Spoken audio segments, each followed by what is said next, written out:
Hey, welcome to Faith and Culture. This is episode 2 where we're diving into things with our faith, of course, but how they impact our culture. And then how do we apply our faith to our culture in the place we find ourselves today? My guest today is Bill Wells, Mayor of El Cajon. Well, welcome, Bill. I'm so glad that you're joining us today. I'm happy to be here. This is fun. Well, I want to talk to you about a couple of things. One, let's start off with your faith journey. Did you grow up in a church home? How did you come to Christ? All of that. No, my family was horribly dysfunctional. I like to joke, if there was a dysfunctional family Olympics, we would have definitely won gold. Both my parents were atheists, and I grew up that way. And I didn't really think about faith until I was probably in high school. I had a friend of mine who was dating this girl, and I would oftentimes get rides with them. So we would oftentimes end up at her house. And of course, they would go off and do what they would do. And I would be sitting there waiting for them to come back. And Kathy's dad was there. Now, he was such an interesting guy because he was sick. He was dying of cancer, and he looked really sick. And you would think he'd be miserable. The happiest guy I ever met, just a super happy guy. And I was talking to him. He was telling me about his life. He had been a fighter pilot in World War II, and then he was a missionary pilot, and then he was a pastor, and he had written books. And while he was going through his terminal cancer treatment, he was attending law school, and he was going to finish his law degree, and just super happy. And I think a lot of times what you'll see with Christians is non-Christians are really interested in that. They're attracted to that feature. And so I started talking to him more and more. And, he just slowly and quietly kind of figured out who I was and started giving me some things to read. And, I was never a particularly emotional person. My faith has never been a real emotional faith. And so I think that Jim Brewster was the man I'm talking about. He understood that, so he gave me some books on prophecy. And I really dug into prophecy. And I remember the night when it really kind of clicked with me. I was reading about Daniel and the prophecies of Daniel, and I kind of figured that prophecy was like the Nostradamus type prophecies, like a bird flies in the night and screeches out, and everybody says, "Oh, that means this," and I was like, "No, that can mean anything." Right. But the Daniel prophecies were so incredibly specific, and I just remember it all kind of clicked with me. Say, "Oh my gosh, this is real," and if this is real, the rest of it's real, and it just kind of hit me like a ton of bricks. Now, in that moment, you accepted the Lord, or was that kind of part of the journey? And then, yeah, I think it was. I went back and talked to Jim Brewster about it, and he said, "Hey, you should come to my church." And I started going to his church, and then, a few weeks later, I went and answered an altar call. Okay, and so then from that journey, where did that lead you? So that's high school, basically, right? And then post high school? I was 17, so it was, my last year of high school. Okay, and then where did that take you after high school? What did you do? So, I went to San Diego State, and I think I did what a lot of young people did. I kind of tried to live a foot in both worlds, a foot in the Christian world and a foot in the secular world. Graduated from San Diego State pretty early and didn't want to go to work, so I've always been a musician. So I got an offer to go on the road and travel with a band back east. Cool. And so I did that. And of course, as I got more into that world, Christianity became less of a part of my real life and more of a kind of a concept. I still would call myself a Christian, but I wasn't really living a Christian lifestyle. Sure, yeah. And then I ended up in Hollywood, and I was working as a musician in Hollywood, and falling further and further away from faith. And finally, at one point, I realized I was losing my soul and kind of reconstituted and got back and told God, I'll stop doing it my way. I'm going to do it your way. Was there something in particular that in a moment where you're like, man, I'm really losing it? Or was just that sense of dryness? Or what was it that caused you to go, I need to get back to the Lord? I think it was a culmination of a lot of things. It wasn't one specific event. It was just, I think you wake up one day and you realize everybody I know is empty, and everything I do is empty, and everything is so vapid, and it's so meaningless. Yeah.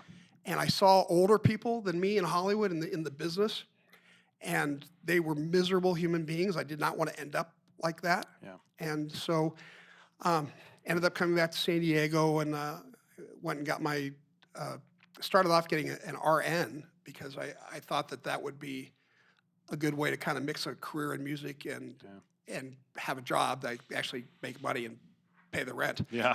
And then eventually went and got my doctorate in psychology and got married. What was the desire there in psychology? What caused you to go out in that route? So it wasn't something I chose at all. And a lot of people think it would be because I mentioned earlier my family was pretty dysfunctional. My father, who I was very close to, a great guy, he committed suicide when I was 8. Oh, wow. And he had alcohol problems and I guess depression problems. Well, I didn't know it at the time. So you think that would be the motivating factor, but it really wasn't. I was going to school and somebody said, "You want to work at a psychiatric hospital?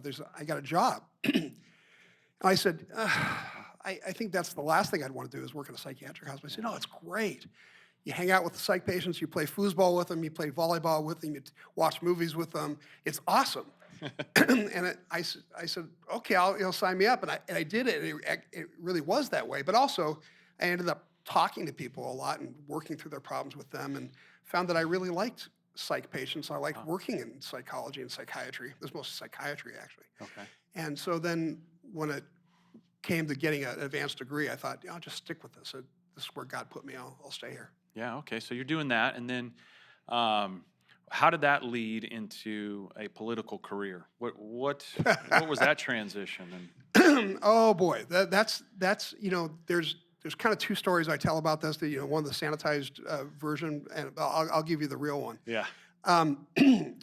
So it's kind of a long story, but it starts way back when I first met my wife Betty, and we went out to dinner, and we were talking, and I said, there's this book I'm reading. She said, The Screwtape Letters. I said, how did you know that? She said, oh, I just guessed. And as we were going along, she would do this to me all the time.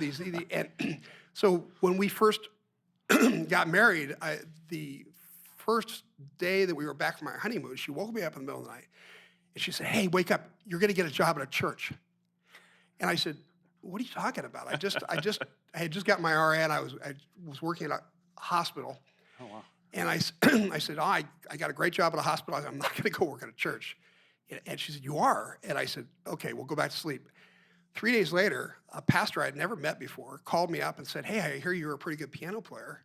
I said, "Well, thank you." He said, "Would you like to be my worship director?"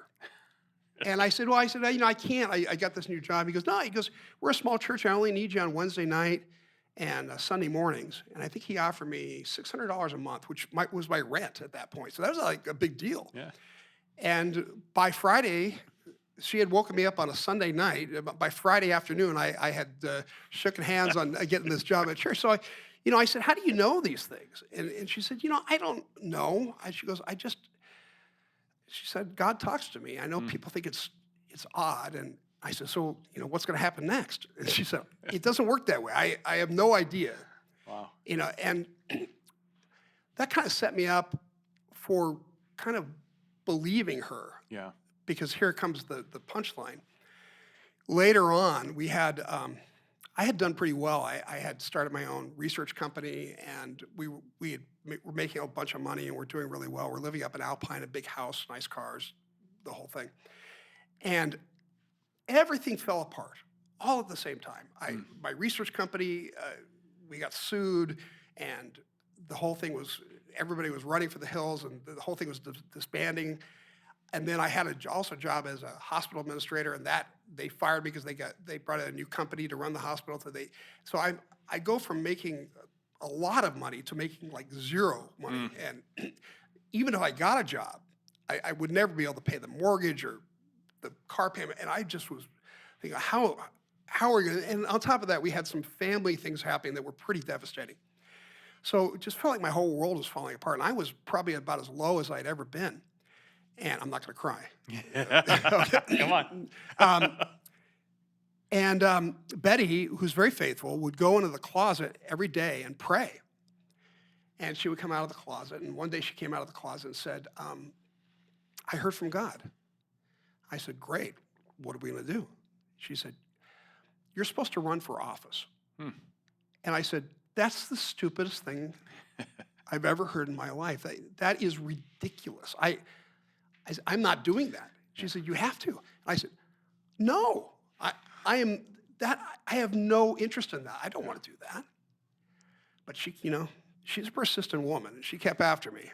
And she wanted me to call Pastor Garlow, who I didn't know. That was 25 years ago, and I had just started attending church at this time. Yeah. And so Jim didn't know me at all.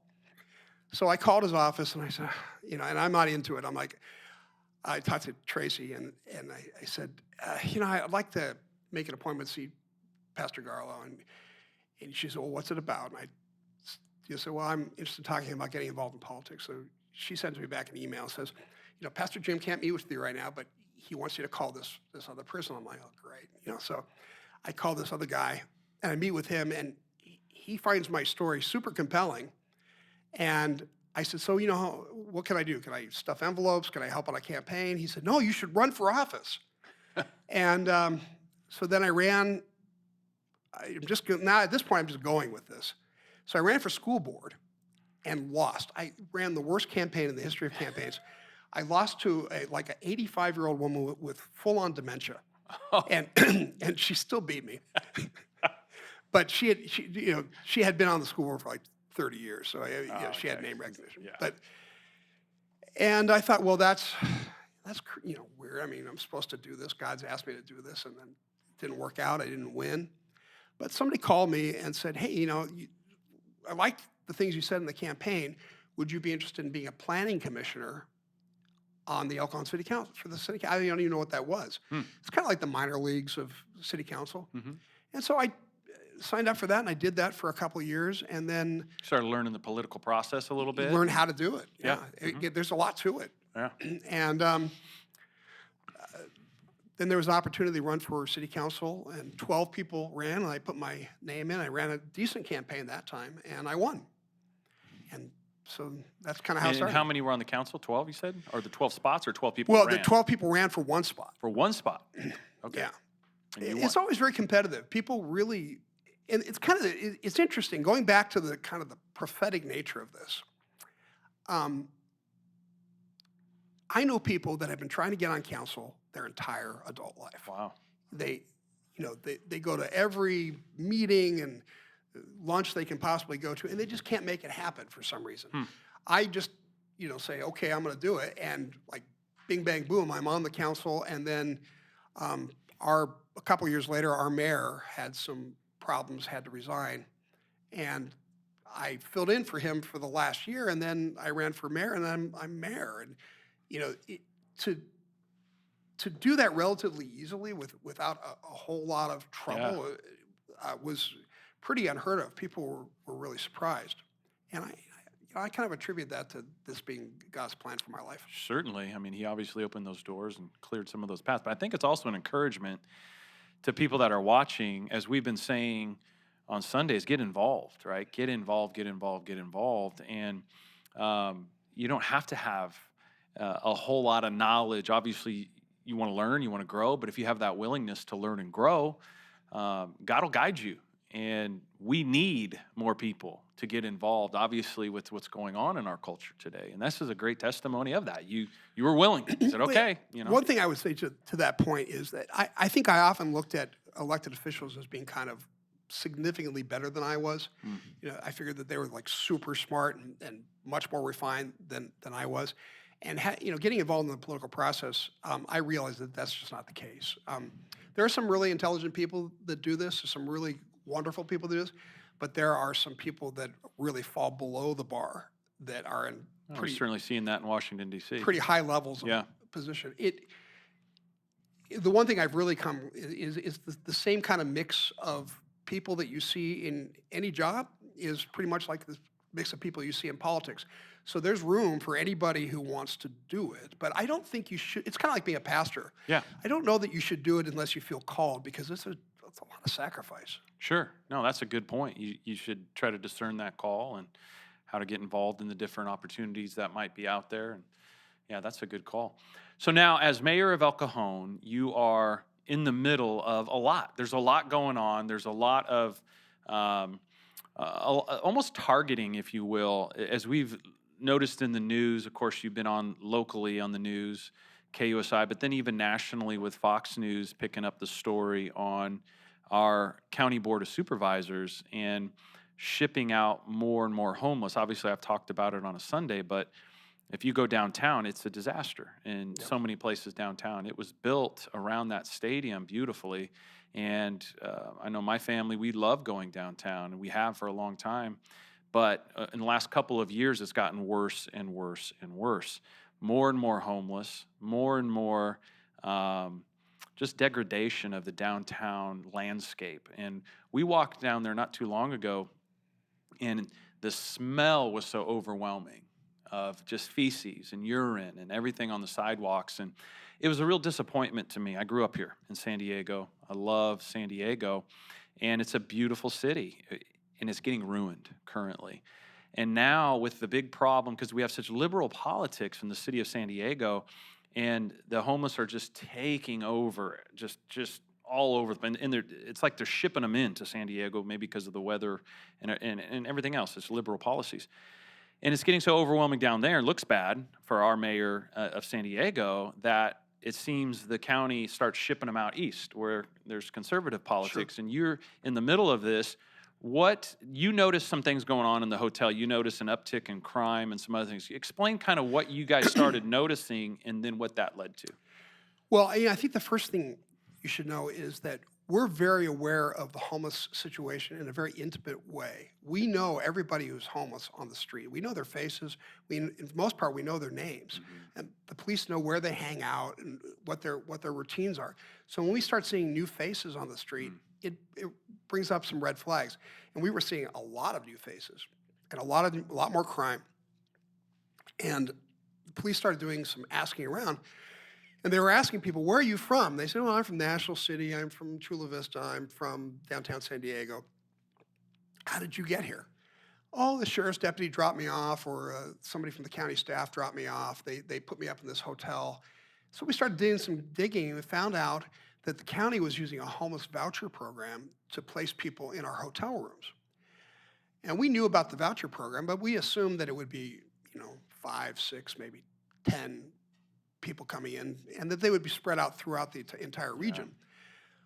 What we found, it was 185 people were in our hotels. Wow. One of our hotels was 100% filled with homeless vouchers. A couple of them were 75% filled with homeless vouchers. 5 of them were over 25% filled with homeless vouchers.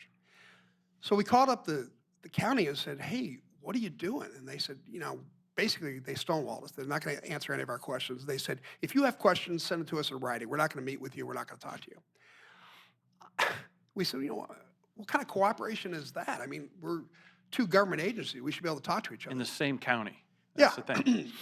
And all they could say was, look, this is a perfectly legal, legitimate process, and, don't question it. So we started looking into it, ran the numbers, and found out that even though El Cajon represents about 3% of the population of San Diego County, the homeless voucher program was 45% in El Cajon. And I started asking the questions, well, are these people in Solana Beach? Are they in Del Mar, Encinitas, Carmel Mountain? And, the answer to that is 0. Mm-hmm. In fact, we even found out that where there were 8 hotels in El Cajon, there were only 2 hotels in San Diego, which is 13 times our size. And so we started feeling like there was some inequity happening here. And so we started asking for the county to answer some questions. Of course, they wouldn't. So I just said, you know what, I'm just going to call a press conference. I'm going to use the power of the press to put pressure on them and ask why. Why are we the homeless dumping ground? Why are you trying to turn this into a ghetto? Yeah. And that's how that whole firestorm started. What did they do from there? Obviously, the news gained some attention, and they came out with a statement. But what happened after that? Well, Nathan Fletcher came out and attacked me personally. Yeah. Said that I was the failed leader of a failed city, that I was a fraud, and used some other adjectives, which is very unprofessional. I mean, I think it's perfectly legitimate for a mayor of a city to protect the people that live in his city and say, hey, wait a second, you can't treat us unfairly. I don't think there's anything strange about that. Well, But and you'd said it. It's not like you weren't doing your part. El Cajon's doing their part because you mentioned the number of homeless that you are taking care of. well, I in think your housing. I should mention that. We spend more money per capita on homeless services than any other jurisdiction in San Diego County. Right. We have more homeless beds per capita than any other jurisdiction in San Diego County. Mm-hmm. San Diego County, who is complaining about us not doing our part, they have 0 homeless shelters. We have 3. Yeah. So, we thought there was some disingenuousness happening. So what happened next was we sent out notices to the hotels and said, look, guys, you're in violation of your conditional use permit. Conditional use permit says you're a hotel. You're acting as a homeless shelter. You can't do that. You've got to reduce the number of homeless vouchers to 25% or less, or you're in violation of your conditional use permit. If you'd like to come back and apply to be a homeless shelter, then go ahead. We can do that. So we felt like our attorney said, yeah, you're definitely within the law to do that. Everything's fine with that. The County of San Diego called Rob Bonta's office. Rob Bonta is the Attorney General of California. They called us without doing an investigation, without even asking our side of the story. They called us and said, we're sending you a cease and desist letter. You're in violation of the Fair Housing Act. You're in violation of people's gay and lesbian rights, the violation of their transgender rights. You're in violation of anti-discrimination, racist laws. All the trigger words, just throw them all in there. Yeah. And we said, how can you say that? Have you done an investigation? Have you talked to anybody in our staff or our police department? Or we don't have to. And basically, they said that they would throw the full weight and force of the state of California, which is pretty formidable. Yeah. And so we had to kind of pull back those requests from the hotels. And that's kind of where we are right now. Now, we have fired back. We have filed a lawsuit with HUD, Housing and Urban Development. It's a federal. There are federal laws that say you can't, a municipality can't try to funnel a group of people for racial reasons or for poverty reasons into a certain city. That's how they made ghettos, right? Right. And they made laws about that so that you couldn't do that. And that's what they're doing. And we said, this is exactly what you're doing. You're taking all your homeless people and you're funneling them into one city. It just happens to be one of the few conservative cities in your jurisdiction, a city that you don't like and you don't like their mayor. So, that's a coincidence, I'm sure. But that's what bothers, people that follow this stuff. You see that, and we are one of the few conservative areas that are still holding true to these conservative values, as we see our kids being mutilated in our schools and all this indoctrination that's happening in our public schools. And here we have this area we're still holding on, and they are obviously attacking this area. Not only that, but the sexual predators they send out east. They're not sending them to Del Mar. They're not sending them up north in those jurisdictions. They send them east, where we are. Would you be surprised to know that 87% of sexual predators are sent to these counties? Yeah, 87%. That's what we're dealing with out here, and it's like there's nobody coming around saying, let's make this fair and equitable, which is their big word, right? Everything has to be fair and equitable, and it's like, no, it doesn't, because we're the ones taking it all out here east, and it's clearly a political issue because of people like yourself that are standing up and saying, no, enough's enough, and it's going to keep happening until we get these people out of office, clearly. And so what's next? What is it looking like? You said you're going to file a lawsuit on that, and your job is to protect the people of El Cajon, and you're doing everything you can. What's coming next? The only thing interesting on the horizon right now is we're working with the San Diego Rescue Mission. Yeah. I'm interested in working with them because they're a faith-based program. And not just they're a faith-based program, but they really understand what causes homelessness.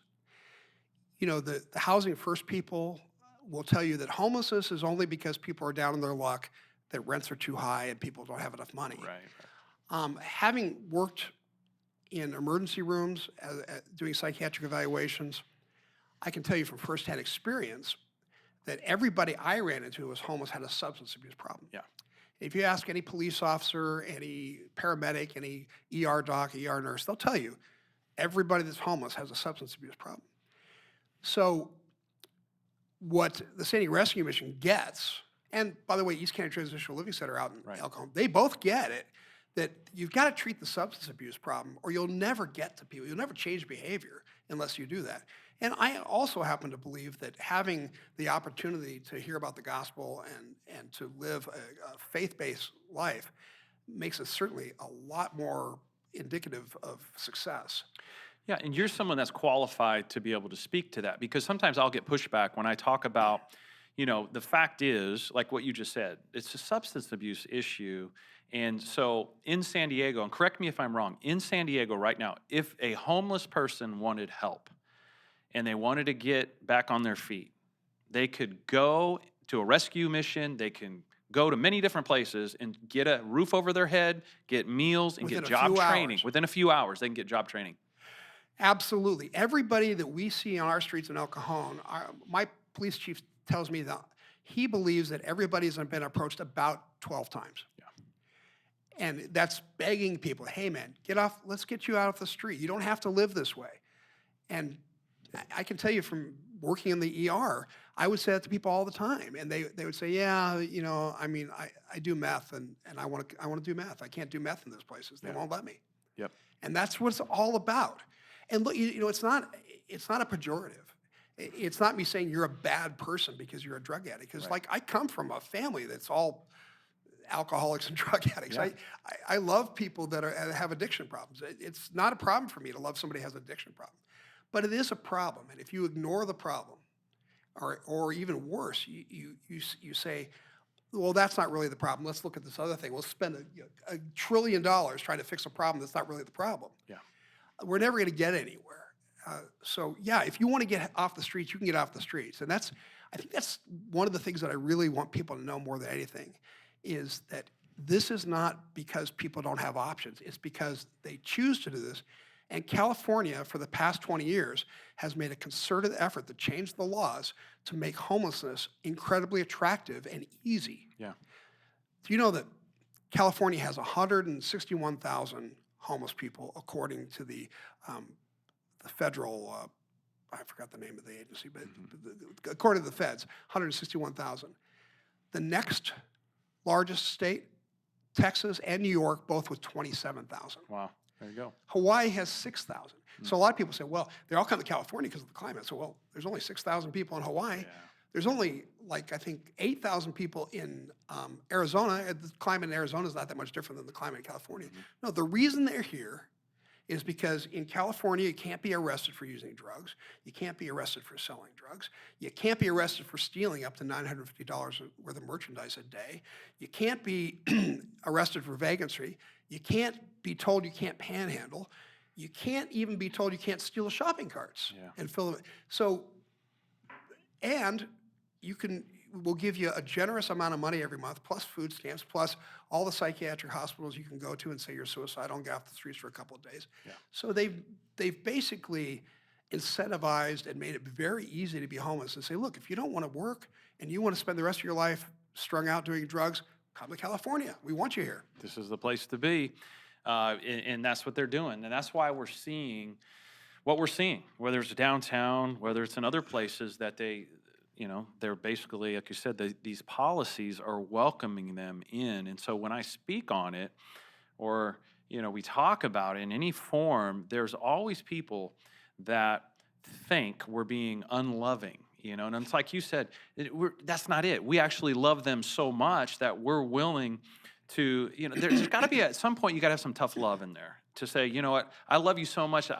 This is the best option for you, to get help, to get clean, to stop being addicted, all these things. And California is so right now, it's our fault in that sense in California, because we're giving them all these things. I mean, even in San Francisco, when they were providing alcohol in hotel rooms and things that they were doing for the homeless up there, you're going, are we actually, our current regime and political leaders, are they actually trying to ruin this state? You look at how they are ruining the state. And why? What is the point to all this at the end of the day? Well, that's a philosophical question. I believe that whether they're doing it knowingly or unknowingly, they're they're committed to dismantling American society. Yeah, You know, totally agree. to Yep. take it down to its studs and rebuild it as a communist paradise. Yep. Yep. And we certainly are seeing that. And Without God, by the way, because oh, for sure. God gets in the way of everybody's fun. Yeah, exactly. I mean, you see it, and we've talked about it from the front, is you can have a drag queen day in our public schools, but to think about having a day of the Bible or a prayer day is out of the question, just completely out of the question. And you look at that and you can see how evil is taking over. And whenever evil people are in charge, that's what happens. Our society goes down the tubes. And so thank you for standing up. Thank you for fighting for righteousness and for peace and for protecting the people of El Cajon. That's something that God's called you to do that. And for such a time as this, that's not easy. That's not easy. And you must take a lot of heat for that. I got to tell you, it doesn't bother me a bit. Good. It really started with COVID. Yeah. Because I think that I was more nervous about stepping outside of the boundary lines before COVID. Mm-hmm. And then, COVID happened. We don't have to rehash all that. But I got to that point pretty quickly, a couple months in, where I realized that we've been duped, that this is not what they're sold us. Yep. And a lot of people are getting seriously hurt. And I think being a psychologist and being in mental health, I think people know that. And so they reach out to me in different ways than they might like some of the other mayors. So I had people reaching out to me saying they were suicidal, that their family was falling apart, that there was drug and alcohol addiction and violence and all these problems. And I thought, I have to do something. Yeah. And I prayed about it and I thought about it, and I kind of came up with a decision that I would ask our police department not to enforce any COVID regulations. And I remember telling my wife about it and saying, this is political suicide. You know that I'm done after this. They will blame every death for the next 3 years on me. Mm-hmm. And there's no way to defend it. But I felt like I had to do it, and I did it anyway. Excuse me. And exactly the opposite thing happened. Instead of, I got condemnation from the left. They call me COVID Bill, and they, Dr. Death, and blah, blah, blah. Yeah. But the people, it was the outpouring of love and warmth from the people was just overwhelming. Mm. And it was all kind of based, it had a common theme, was that I was hopeless. And I thought that I was the only one who felt this way. I felt like I was crazy. Mm-hmm. And then you get on KUSI and say, somebody who's in authority, say, yeah, I think the same thing. And I think it's wrong. I think we got to stand up again. And it gave people hope. And so it's kind of funny. I did something that I don't think anybody else did in San Diego County. And I know that my fellow politicians thought I was completely nuts. Yeah.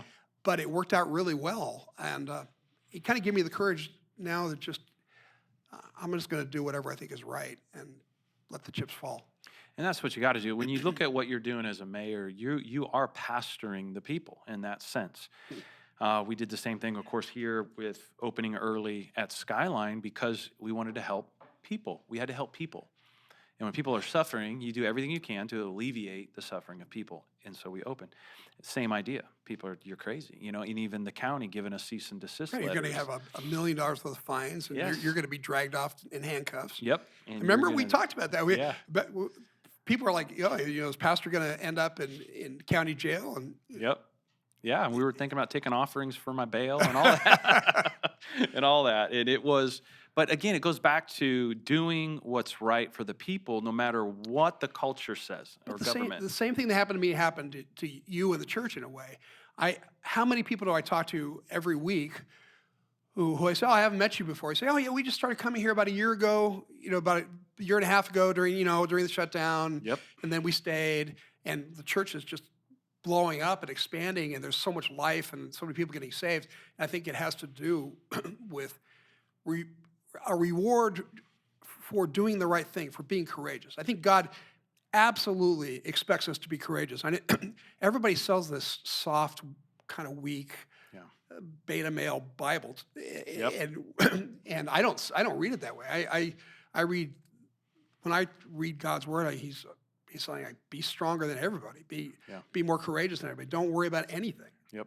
And be ready for the fight, right? The Bible's very clear on get that. into it. Mix People it are up. going to hate you for standing up for righteousness. Mix you it know? up. Look what the Lord went through, and he was perfect. And here we are as fallible human beings trying to do the right thing. Of course we're going to get heat. Of course we're going to get persecuted. And that's what the shame is in so many churches today. They back down from the culture. They think they want to please everybody. I just want to make everybody happy, or they think it's about being peaceful. And the reality is they're just getting run over. And you have to take a stand. And so you did, our church did, and many others have, and it's something that is making a difference in people's lives. And certainly in El Cajon and beyond, because your message has gone out even farther, and other governmental agencies and other people are standing up. And just like for us, we've been able to mentor other churches in how to stand up and say, no, enough's enough. We're going to move forward. So that's something that's much appreciated. Is there an appetite out there amongst the churches to have learned from the COVID situation to be stronger? Yes, for sure, there is. I think I'm certainly in groups where we've been able to encourage other churches because they saw what happened here. And instead of seeing that it was going, you're going to be in jail. I remember one pastor joking with me, we're just waiting to see what happens to you. If you get thrown in jail, then we know we can't open. But if you're okay, we're going to open. And so it was like, oh, thanks a lot. You're like the canary in the coal mine. Exactly. And it's like, oh, boy. But I thought, I don't care. We're going to do what's right no matter what. And so that there are churches that have even learned from it that stayed closed too long. Some closed down because they just stayed closed too long. But there's others that are able to make it through and go, we're never closing again. We're never following that kind of protocol again. We're never going to do that again because they saw what it was on the end of it, and they've learned. And so that's what we're called to be, a model church, and we want to be able to do that. There is a great book called The Psychology of Totalitarianism that talks about mass formation psychosis, and it really explains how these kind of things have happened throughout history. But one of the things that is indicative of each one of these movements is that the church must be closed down. Because if people have faith, they will never buy into the mass formation. And so most of these movements have kind of a totalitarian, communistic type of bent. Yeah. And you notice throughout history that totalitarians and communists cannot abide religion or faith in any way. Yeah, makes total sense. And you look at what was going on during COVID, there's always little hints, too, that something's up, something isn't right. You had Home Depots and Walmarts, and you had strip clubs and liquor stores open, but the church couldn't be open. And that was one of the things where it was like, wait a minute, no, this isn't what it seems to be. And instead of pastors like our team, we dug into the science and we dug into the research, and we said, no, this isn't what it's purported. Certainly it's a virus. Certainly it harms people in different ways, just like the flu does. And some people it's devastating. Other people are able to handle it easily. And we saw all that and decided we need to provide a place for people to worship for their mental health. That was the number one thing. Suicide rates were going up. Ideation was up over 600%. And we said, we got to do something for our people. And that's what we want to encourage our people too, is we have to stand up and we have to push back. It's not just holding on to our beliefs and saying, hey, we believe this, and as Christians and kind of being that quiet soldier. It's like, not anymore.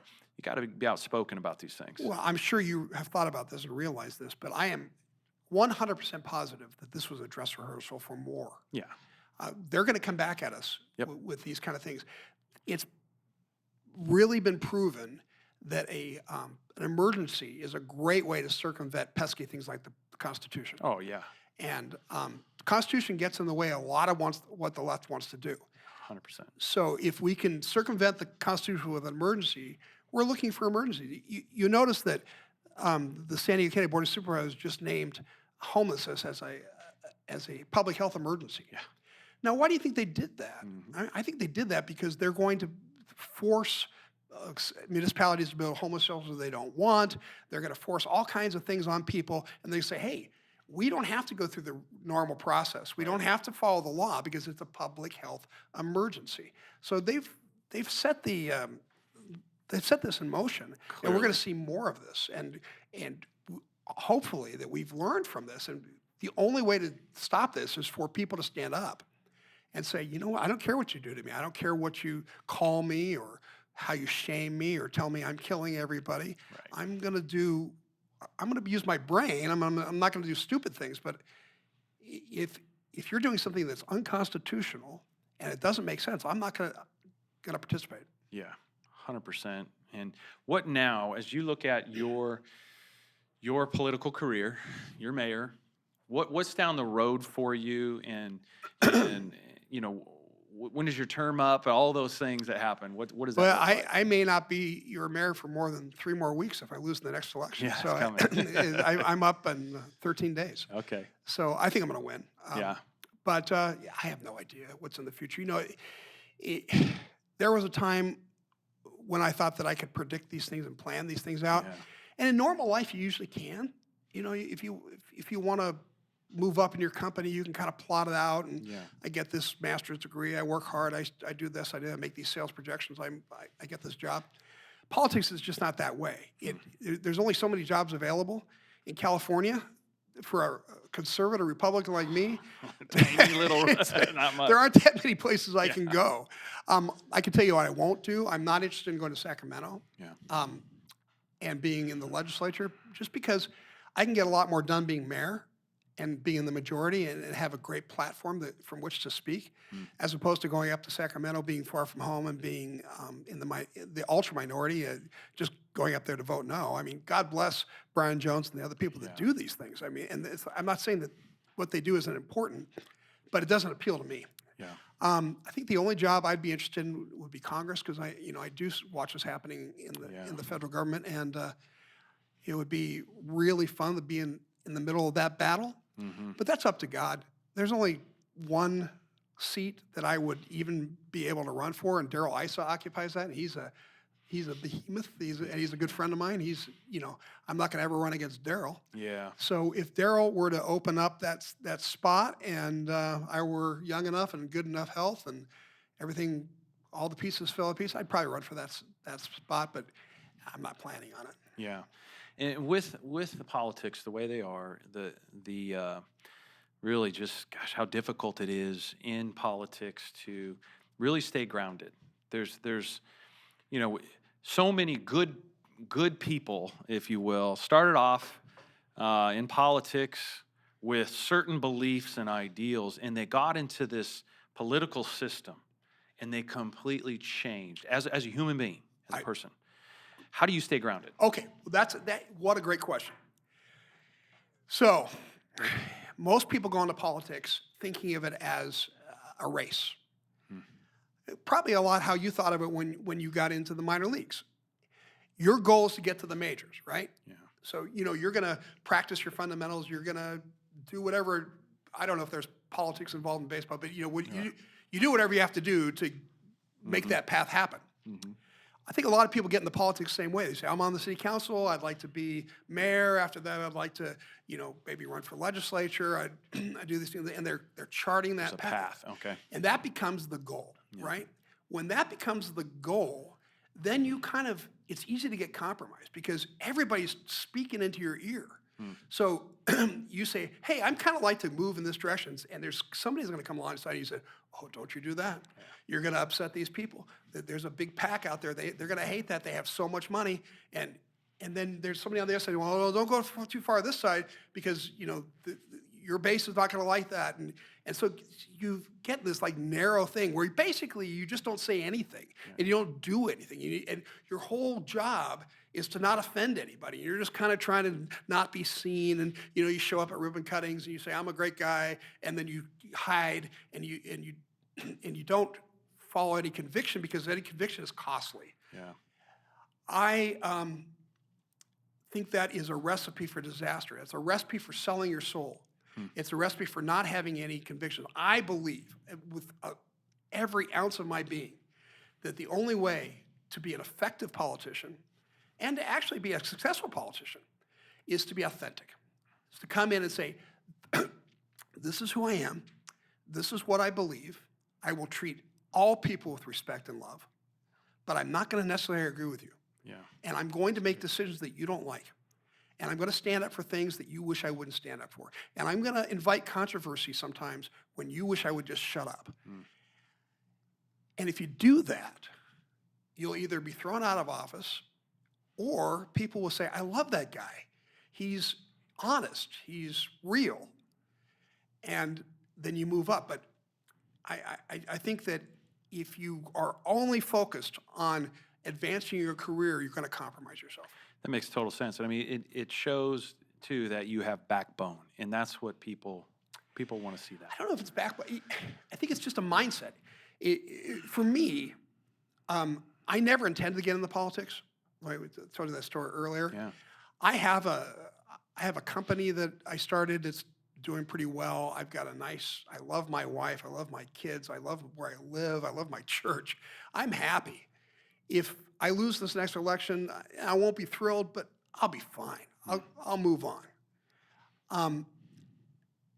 I think that's the way to approach it. Yeah.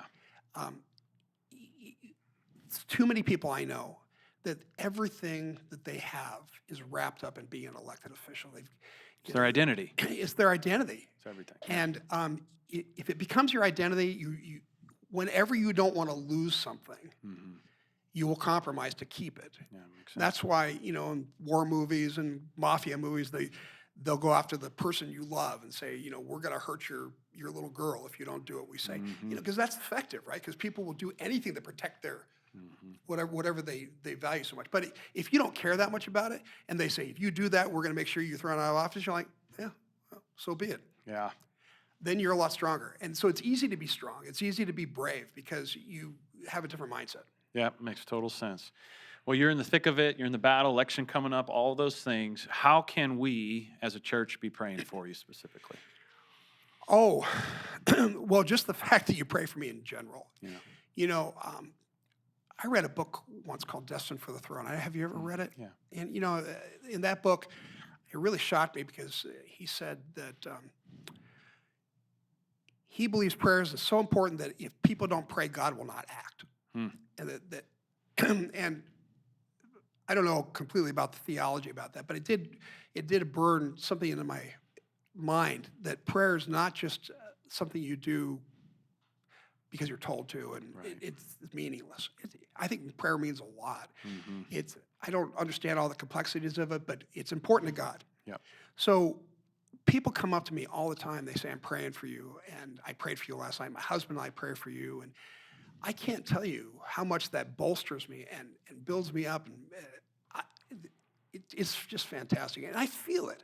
Good. I know there's this energy that I know people care about me. Yeah. I know they pray for me. I know they want the best for me and my family.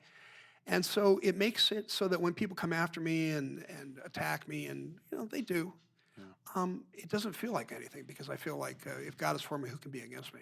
Amen. So the answer to your question is however you want to pray for me. Yeah. I obviously we have the same concerns about health and finances and kids and safety that anybody else has. For me personally, wisdom. Yeah. If people pray that give me wisdom and courage and insight, and if I had those things, then I'm more effective. Fantastic. Well, you heard it right there, folks. Be praying for Mayor Bill Wells. Be praying for his family. We want to pray protection, guidance, direction, wisdom, all those things, because he's in the thick of it. He's in the thick of it, and we need to be there with him in prayer. And so we thank you guys for tuning in. Episode 2 with Mayor Bill Wells from El Cajon. We love you guys. Be praying, and we'll see you on our next episode.